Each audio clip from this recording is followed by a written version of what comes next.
Hi there, Tony here from Days Out. Here I am in downtown Denver, just enjoying our last day here. There are plenty of things to do in downtown Denver. Nice little spot to stay. There's a few good places to drink, so today I'm going to give you a very quick whiz down on some places to drink and eat in downtown Denver.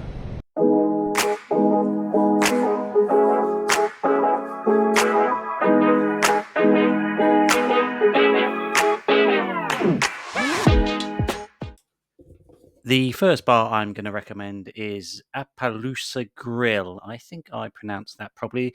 That's down on 16th Street Mall on the northeast corner of Welton. This was quite a nice place. The first thing they do when you go in is they ask you if you've been before.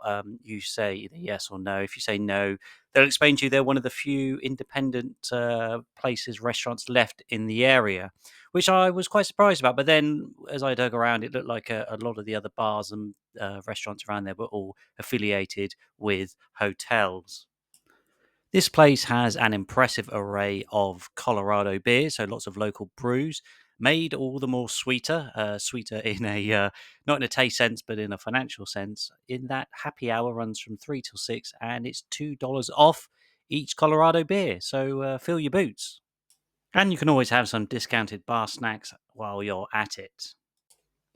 In terms of food, they have the expected selection of plates you'd find in most places. However, they do specialize in more exotic meat, so the bison and the elk, especially. So, if you want something a bit different to the usual beef burger, certainly try one of those. I think I had the green chili bison burger here, and it was very nice. One small caveat is that on the service charge, they automatically apply 20% tip. That 20% tip goes to everyone, all the staff equally. So if you do want to tip a bit more for the individual server, then you obviously have to pay on top of that. So you may end up paying a little bit more in service charges and tips than perhaps you would in other places. But if it means that they can stay independent, then I suppose that's fair enough.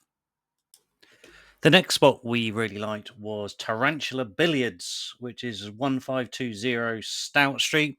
This is cheap and cheerful, but it's really good. I like the atmosphere here. It's the only place they were checking for ID on the doors, but there's no table service. You just go up to the bar, and there's plenty of good options here. There's loads of beers. You can play billiards. There's other games you can play. There's certain options. You can see there's happy hour, 3 till 7. There's free pool during the weeknight. And the menu is pretty limited. It's only bar snacks, but blimey, they were good wings and good onion rings. So I would definitely recommend this as a good place to go. The staff was super friendly. I got the impression this was more of a locals haunt, to be honest, but that wasn't bad. Everyone was very friendly and welcoming and chatting to a few different people at the bar. So, yeah, I would pop in and have some wings and a beer and maybe even a game of pool. Another good spot is the Yard House on 155 Court Place. This is actually not independent, it's part of the Sheraton downtown, so maybe some people might be a bit put off by that. That said, it's still a pretty good bar. It's massive, it's absolutely huge. We went there a couple of times. The first time was no problem at all. The second time was about a 5-10 minute wait, although that was after a ball game.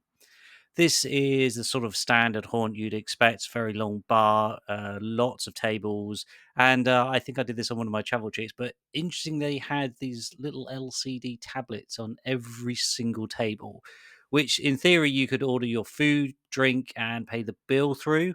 We didn't actually do. They still offered table service, so that's fine. I prefer table service.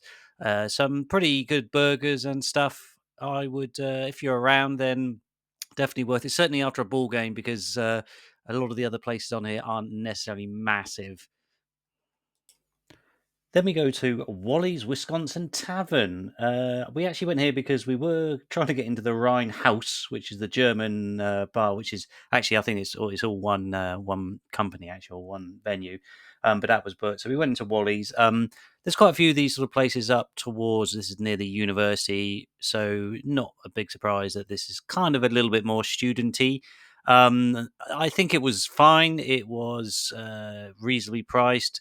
Didn't have a great selection of beers. A lot of it was the basic stuff, the Labatt's and the Buds and that kind of thing. However, it was by far the cheapest place we went, irrespective of happy hours. So if you want something that's not going to break your budget, then this is, a harmless option. One place we weren't keen on was Henry's. It looked quite nice from the outside and the website. However, it was pretty underwhelming. The food was disappointing, to say the least. The service was also suboptimal. We did think we'll give it another go, but the next two times we tried to get in there, they'd actually closed for private functions because there was a convention in town. So I'd probably skip this one and maybe look at the other few first ones on this list. At least prioritize those. Those are the bars we visited. We mainly were actually doing day trips, so it's not like we were painting the town red. Sorry, one last thing before I go. If you are British and you like malt vinegar with your fries, lots of these places do malt vinegar. So ask for it and you will get it. However, they will come in little sort of bowls or ramekins rather than actually a bottle of vinegar. So get dunking. I hope that was mildly useful. And if you are going to Denver, have a fantastic time.